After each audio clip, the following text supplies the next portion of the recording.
Do you feel like your IELTS speaking skills are not up to par? Do you use simple words or often repeat the same ideas when discussing more challenging topics? Do all the ideas and useful vocabulary you have learned seem to disappear, leaving your mind completely blank when you start answering IELTS speaking questions? In this video, we're going to cover 11 useful phrases that can help you improve your IELTS speaking and feel more confident on test day. The first phrase on our list is to prove someone wrong. To prove someone wrong means to show that what someone believed or said about you was incorrect. For example, if your co-workers doubt your skills, but you succeed and get promoted, you've proven them wrong. Or if a friend says, "You'll never finish that book," and you actually do, you've once again proven them wrong. We often use this phrase when we achieve something and show others that they were mistaken about us. It's especially useful when telling personal stories. For example, "Everyone thought I couldn't do it, but I proved them wrong in the end." The next phrase is to power through something. This expression means to go through something quickly and with a lot of effort, usually because you have to, not because you enjoy it. For example, "I had to power through 3 chapters last night to prepare for the test." That means you read them quickly and with focus, probably under time pressure. You can power through books, tasks, movies, and more. When sharing a personal story, you might say, "Back in my freshman year of college, I had to power through tons of textbooks before finals." That would show you were working hard, probably without many breaks. One more interesting expression is a go-to. A go-to is someone or something you always rely on. It could be a favorite food, a movie you watch when you're feeling down, or a method you always use because it works for you.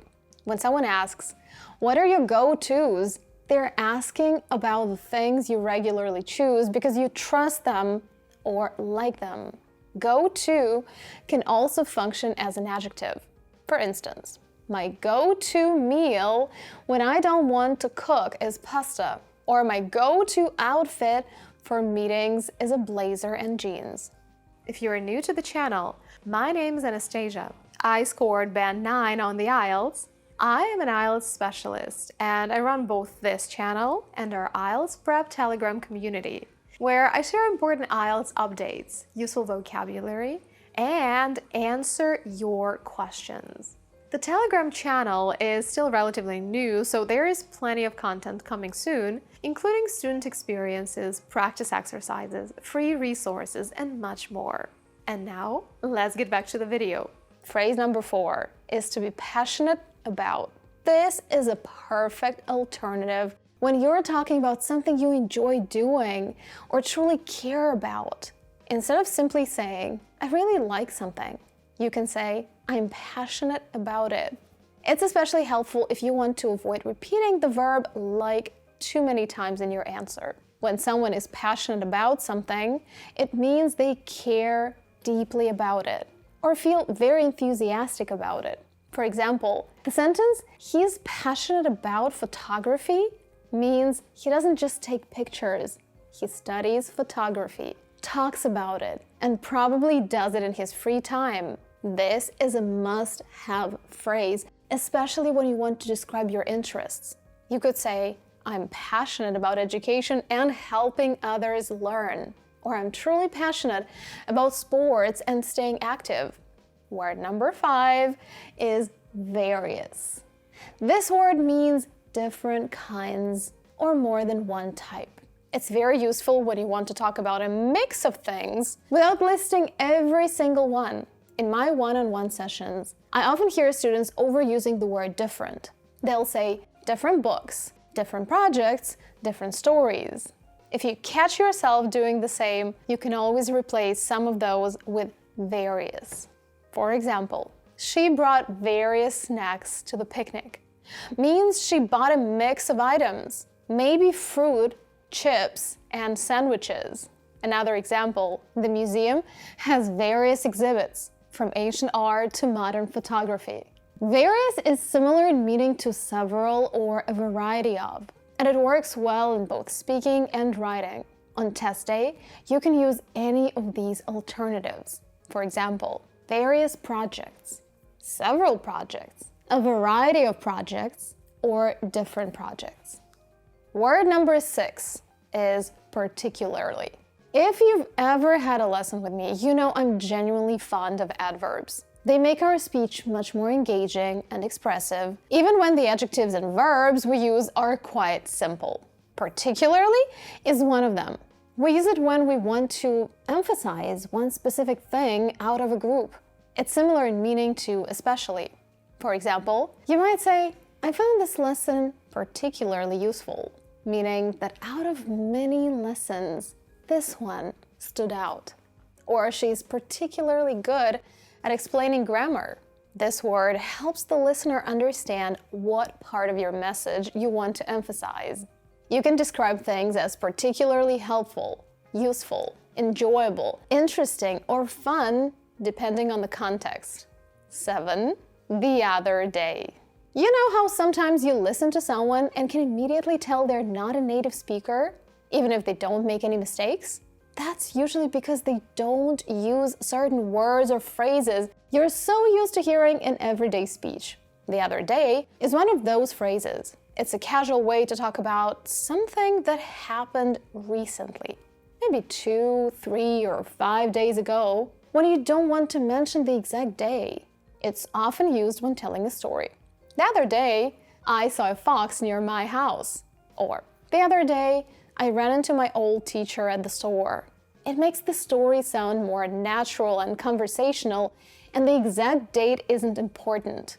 You can even make it part of your speaking template for question 1 by saying, for example, the other day I came across. Or, for example, the other day I was reading a book about. 8. A real go-getter. A real go-getter is someone who works very hard, usually to reach a goal or improve themselves. These people put in serious effort and don't give up easily. They might stay up late studying, take extra classes, or constantly push themselves to do better. For example, when describing a hard-working friend, you might say, she's a real go-getter. She studies all weekend and is always looking for ways to improve. Back in college, I was a real go-getter, and I tried my best to ace all my exams. Phrase number 9. Tend to fall into 2 categories. We use this phrase when we want to say that most people or things usually belong to 1 or 2 main types. For example, when it comes to learning styles, students tend to fall into 2 categories.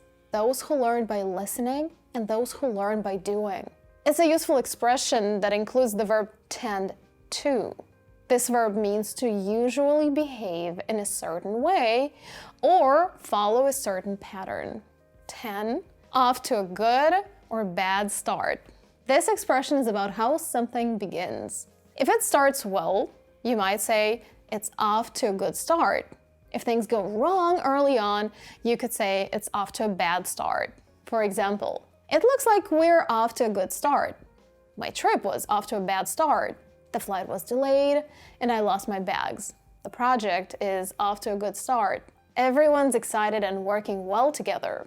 We usually use this phrase in everyday conversation to describe the beginning of an experience or event. The last phrase is to take a while. I love it because it's a good alternative to expressions like takes a lot of time, takes too much time, takes too long. To take a while means that something isn't quick. It requires time. For example, learning to speak fluently takes a while, so be patient. It takes a while to get used to a new city. Now let's practice. I'll tell you a fun story, and as you listen, try to spot as many of the new expressions we covered today as you can. Let me know in the comments how many you heard. Last week was a bit of a roller coaster. It got off to a bad start. I overslept on Monday, missed my morning meeting, and spent the rest of the day trying to catch up. Honestly, I thought I could handle everything perfectly and prove my colleague wrong after he joked that I wasn't ready for the week. But well, I couldn't prove him wrong. He was right to be skeptical. Things picked up later, though. I had a big exam coming up, so I spent most of the evenings powering through textbooks, reading page after page, trying to absorb as much as I could. When my brain needed a break, I watched a few movies. That's kind of my go-to when I'm too tired to do anything else. I'll just pick a familiar series or something light and binge watch my way through the night. When I do get some free time, I go back to my other go-tos, a bowl of pasta, an old playlist, or a favorite podcast. I've always been passionate about learning languages, so I try to squeeze in some reading too. I pick up various books, not just grammar books, but novels, short stories, and even cultural articles. I'm particularly drawn to the ones that are both fun and informative. It keeps things interesting. It helps me stay motivated. The other day, I met a group of students at a study group. Real go-getters. You could just tell they were serious about their goals. Most of them seemed to fall into two categories: the super organized types with color-coded planners, and the go-with-the-flow ones who just somehow make it work. Watching them reminded me that learning something new really takes a while. It's not about rushing, it's about staying consistent. And as the week went on, despite that rough Monday, I felt like I was slowly getting back on track. That brings us to the end of today's video. I hope these 11 phrases will help you express your ideas more clearly and feel more confident on the IELTS speaking test. However, learning useful phrases is not enough if you want to achieve a high score. You also need regular speaking practice, a personal library of stories, and vocabulary that naturally fits your own experiences. This is exactly what we'll work on during individual lessons. We identify your weaknesses, practice each skill separately, and help you build answers that feel natural to you. You can check the available lesson times using the link in the description. If my schedule doesn't work for you, you can also book a lesson with our other IELTS teacher, Xenia. Thank you so much for watching, and remember, you're more ready than you think. Bye-bye.